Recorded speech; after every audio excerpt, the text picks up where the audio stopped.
منکروں کا اعتراض ہے کہ نمبر آیت نمبر 20 21 22 ملک شام سے یمن تک جانا اور پھر واپس آنا یہ ہدہد جیسے پرندہ کے لیے ناممکن ہے۔ ایک بات تو یہ کافروں کی بیان کی کہ وہ کہتے ہیں یہ سورہ نمر میں جو بیان ہوا کہ سلیمان علیہ السلام نے اپنے لشکروں کی حاضری لی تو ہدہد کو گم پایا تو کہا یا وہ کوئی عذر پیش کرے گا یا پھر میں اس کو ذبح کر دوں گا، تو وہ آ گیا، اس نے کہا میں تو حضرت ملکہ سبا کا ملک دیکھ کر آیا ہوں، یمن سے وہاں سے خبر لا، تو اس پر کہتے ہیں کہ شام اور یمن میں بہت فاصلہ، تو اس طرح ناممکن ہے کہ ہدہد جو ہے نا وہاں پہنچے اور آ جائے واپس۔ سارا سوال جو نا بے بنیاد ہے۔ پہلے تو یہ ہے کہ کسی نے پرندوں کی پرواز کا حساب لگا دیا کہ اس سے زیادہ نہیں اڑ سکتے، تیز رفتار پرندے بھی ہیں، سست رفتار بھی ہیں، تو پہلے کوئی ایسا ثبوت دینا کہ ہدہد بیچارہ اڑ نہیں سکتا۔ دوسرا اس سے بھی صاف بات یہ ہے کہ اس نے کہا تھا کہ وہ ایک دن میں گیا تھا اور آیا، کوئی بات نہیں۔ اور سلیمان کا علیہ السلام کوئی نہیں کہ وہ روزانہ حاضری دیتے تھے، کئی دن کے بعد انہوں نے حاضری دی ہوگی، اور ہدہد اس دوران میں کئی دن جو ہے نا غیر حاضر رہا، وہ سارا چکر لگا کے آ گیا۔ دن وہاں قرآن مجید میں کوئی نہیں بیان ہوا کہ وہ ایک ہی دن میں گیا اور آیا تھا۔ حل کرنا ہو اور بے ایمان نہ مرنا ہو تو کئی راستے ہوتے ہیں، تو خواہ مخواہ انکاری کرنے کے لیے بہانے ڈھونڈنے تو الگ بات۔ اللہ اکبر۔ دوسری بات لکھی ہے کہ چیونٹی کو کیسے معلوم ہوا کہ لشکر سیدنا سلیمان علیہ السلام کا؟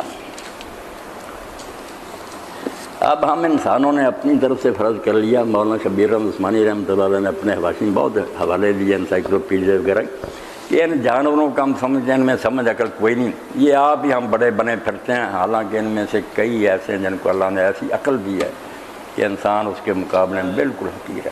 شہد کی مکھی دیکھیں نا جس طرح وہ بناتی ہے چھتا، کوئی مہندس نہیں بنا سکتا، انجینئر نہیں بنا سکتا، اس کا جو ہے نا طول عرض اس طرح ہوتا کہ رائی برابر جگہ خالی نہیں رہتی، اس طرح وہ ایک دوسرے کے ساتھ اپنے بناتی ہے کھانے، اور بالکل جتنا مرضی آپ ماپیں نا رائی برابر فرق نہیں پڑتا جمیٹری کی لحاظ سے۔ تو ہدہد کی جو تقریر قرآن مجید نے نقل کی ہے کہ اس نے سلیمان علیہ السلام کے سامنے توحید کا بیان کیا کہ میں نے قوم دیکھی ہے وہ اللہ کو چھوڑ کر سورج کی ان چیزوں کی پوجا گمراہ ہو گئے ہیں، اللہ کے سوا کون پوجا کے لائق ہے جو ہر، اس سے پتہ چلتا کہ وہ ساری مخلوق اللہ کو، رسولوں کو، سب کو پہچانتی ہے۔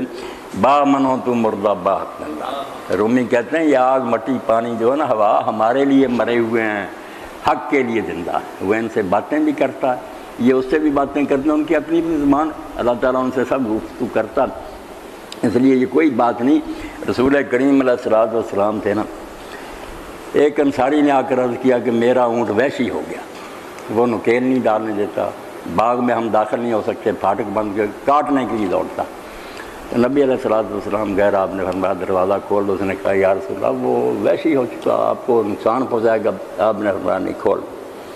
جب دروازہ کھولا تو اونٹ جو تھا نا وہ اپنی گردن زمین کے ساتھ لگا کر اس طرح آیا، آپ نے بغل میں لیا، اس کے کانوں پر تھپکی دی، نکیل لی، اس کے ناک میں ڈال دی، پکڑا دیا، اور ساتھ فرمایا کہ شکایت کرتا ہے کہ تم لوگ کام زیادہ لیتے ہو، چارہ نہیں ڈالتے، اس مخلوق کے بارے میں اللہ سے ڈرو، تم نے اللہ کے سامنے حساب دینا ہے، خدمت میں تمہارے لگا دیے ہیں تو چپ رہتے ہیں، تو تم ان کے ساتھ ظلم کیوں کرتے؟ تو لوگوں نے اس موقع پر پوچھا کہ اللہ کے رسول علیہ السلام یہ اونٹ آپ کو جانتا ہے؟ آپ نے فرمایا سوائے بگڑے ہوئے چند جنوں اور انسانوں کے زمین و آسمان کی ہر شے جانتی ہے کہ میں اللہ کر دوں۔ حتیٰ کہ حدیث پاک میں آتا جب آپ کو نبی مقرر کیا گیا تو آپ گزرتے تھے، تو ترمذی شریف میں آتا حضرت علی رضی اللہ عنہ فرماتے ہیں حضور کہتے ہیں میں اب تک اس پتھر کو پہچانتا ہوں، جب میں اس کے پاس سے گزرتا تو وہ کہتا السلام علیکہ یا رسول اللہ۔ اس لیے یہ سوال جو کرتے ہیں نا اپنی تنگ نظری کا ثبوت دیتے کم عقلی کا، ورنہ اللہ کی کائنات کو کس نے ماپا؟ اس میں سب کوئی ممکن ہے، وہ جو چاہے کرے، چونٹیوں کو ہی بتا دیتا کہ یہ لشکر سلیمان علیہ السلام کا، اور اس نے سلیمان علیہ السلام کا ادب بھی کیسے کیا۔ چیونٹی نے یہ نہیں کہا کہ جانتے بوجھتے کچل لے گی، وہ مانتی تھی کہ پیغمبر اور اس کے ساتھی اس طرح جان بوجھ کے ظلم نہیں کرتے۔ لا یحتمنکم سلیمان وجنودہ وہم لا یشعرون، ایسا نہ ہو کہ ان کو پتہ ہی نہ ہو، دھیان ہی نہ ہو اور ہم کچلے جائیں۔ یہ نہیں کہا کہ جانتے بوجھتے کچلیں گے، جانتی ہے کہ اللہ کے پیغمبر ظلم نہیں کرتے۔ تو چیونٹی کو اگر پتہ چل گیا تو حیران نہ ہو۔ پھر لکھا کہ شیشہ سے کور حوض سے ملکہ اسبات توحید تک کیسے پہنچ۔ دو باتیں ہیں کہ سلیمان علیہ السلام نے جب ملکہ سبا آئی نا ملاقات کے لیے تو پہلے ہی حکم دے دیا کہ ایک شیشے کا محل تعمیر کرو اور اس کا فرش ایسا بناؤ کہ وہ چمکتا ہوا پانی نظر آئے. تو اس تو کہتے ہیں سچ میں نیچے حوض کے پانی تھا, پانی پوری کوئی نہیں, شیشہ ہی ایسا تھا کہ وہ چمکتا ہوا کیوں لگتا تھا جیسے پانی لہریں مار رہا. تو سلیمان علیہ السلام آگے اپنا تخت بچھوایا, گزر کر جانا تھا اس فرش سے. تو اس سے دو مقصد تھے.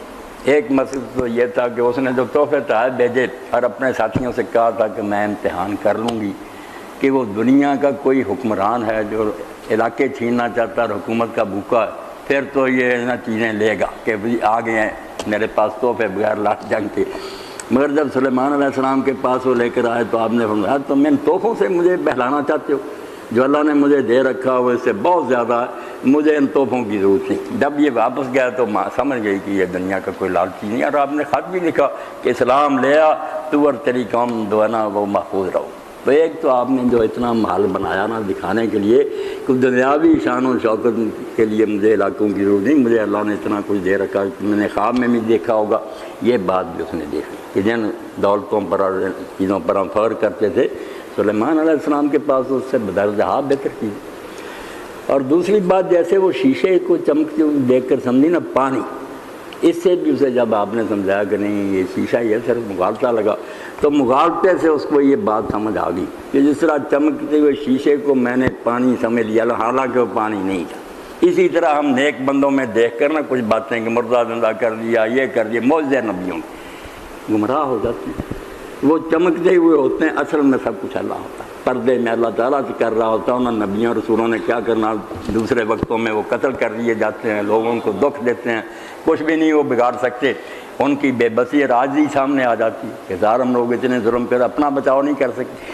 کو ہنگامی طور پر اللہ تعالیٰ مدد فرما دے نا معجزہ. اسی لیے علماء اسلام لکھتے ہیں کہ معجزہ پیغمبر کا اختیاری نہیں ہوتا, اس کے بس میں نہیں ہوتا.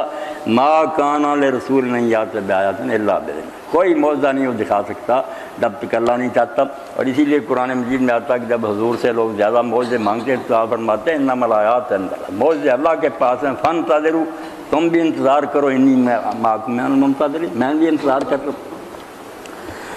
شفیق میرا خیال ساتھ ہی تھا نا جب وہ مولوی محمد حسین بھی آئے تھے, شیعہ لوگ اکٹھے تھے. میں نے کہا یار تمہاری محفل میں تمہیں امام مہدی علیہ السلام جن کو تم سمجھتے ان کے اس دور میں ہیں اور امام, ان کی ایک روایت ہی سناتا ہوں, سارے مسئلے حل ہو جائیں گے. اب کہتے ہیں کہ لوگوں نے امام سے پوچھا کہ یہ پیغمبر جو ہیں یہ بشر کیوں ہیں, بڑے نقطے سے روایت سے حل ہو کہ بشر کیوں اللہ نے رسول اور نبی بنائے. تو امام نے سمجھایا کہ اگر وہ بشر اور رسول, جو نبی اور رسول بشر نہ ہوتے تو لوگ ان کی پیروی کس طرح کرتے, ان کی سنت پر عمل کیسے کرتے. لوگوں کے پاس تو بہانہ ہوتا, یہ نوری ہے انہوں نے یہ نیکیاں کر رہی ہوں گے, ہم خاکیوں سے ہوتی ہیں. اس لیے لازمی تھا کہ وہ انہی میں سے ہوتے اور وہ ساری چیزیں جن کے اندر نا شہوت بھی اور بھوک بھی اور غصہ سب ان میں ہوں, پھر نیک رہ کر دکھائیں تو نمونہ بنتے ہیں. ورنہ کوئی دوسری جنس ہوتے انسانوں کے لیے وہ نمونہ نہیں بن سکتے. پھر یہ سوال کیا کہ انہیں معجزے کیوں ملتے ہیں. تو امام نے فرمایا کہ اگر وہ کہیں کہ ہم اللہ کی طرف سے معجزہ ساتھ ہی نہ, کوئی نشان ہی نہ ہو, تو اس طرح سے جس کا جی چاہے نبی بنتا. پھر اللہ کی طرف سے پروانہ تقرری ہونا چاہیے نا کہ واقعی میں نے مقرر کیا کوئی علامت, کسی کو جو ایسا سانپ بن گیا, کسی کے ہاتھ چمکا, کسی کو مردہ زندہ کرنے کے, تو اللہ کی قدرت کا کوئی نشان ساتھ ہوتا ہے کہ بندہ نہیں یہ کام کر سکتا, یہ صرف اللہ تعالیٰ نے کی چاہیے معجزے اس لیے. اور تیسرا فرمایا کہ مشکلیں کیوں آتی ہیں, قتل ہو جاتے ہیں, دکھی ہوتے ہیں, لوگ ستاتے ہیں. فرمایا یہ متوازن رکھنے کے لیے معجزے ہی رہتے ہیں نا, لوگ خدا بنا لیتے ہیں.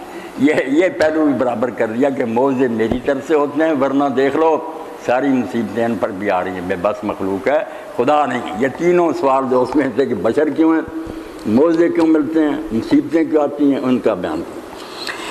تو جو ملکہ نے سمجھا نا, ایک تو شان و شوکت والی بات, میں جن خزانوں پر فخر کرتی تھی سلیمان علیہ السلام کے پاس ویسے محلات ہیں. دوسری طرف وہ بھی مغالطہ سمجھ میں آ گیا کہ جیسے چمکتے ہوئے شیشے کو سمجھ لیا نا پانی, اسی طرح مغالطہ کہ کچھ نیک بندوں میں دیکھ لیتے ہیں کہ اللہ نے یہ کمال دیا, خدا بنا بیٹھتے ہیں. حضرت یوسف علیہ السلام کے اسی لیے مولوی غلام رحمۃ اللہ علیہ لکھتے ہیں کہ جب بازگاہ خریدنے کے لیے آئی نا عورت تھی بڑی خوبصورت, یوسف علیہ السلام نیلام ہو رہے تھے, تو دیکھ کر اس نے کہا تو ہی ہے جس نے زمین و آسمان بنایا, تو ہی خدا ہے, اور کون سا خدا ہے. آپ کے حسن کی وجہ سے مغالطہ کھا گئی, یہی جو ہے نا شیشے کو اس نے سمجھ لیا پانی. تو آپ نے فرمایا ایک قطرے ول ویکھنا پلی وقت آئی بہ رگائیں, تو ایک قطرے پر دھوکہ کھا گئی, سمندر بہ رہا آگے, چار قطرہ وچ خاک لیسی بیت کتے سر. قطرے کا کیا، مٹی میں ڈالو ختم ہو گیا۔ سمندر کی کوئی انتہا نہیں۔ اے بی بی میں بندہ جس دا اسے دا جگ سارا، جس دی سنا کرم دا قطرہ سورج دا انگیار۔ اتنا بڑا سورج جہانوں کو روشنی حرارت دے رہا، اس کے قطرہ ہے ایک چھینٹا۔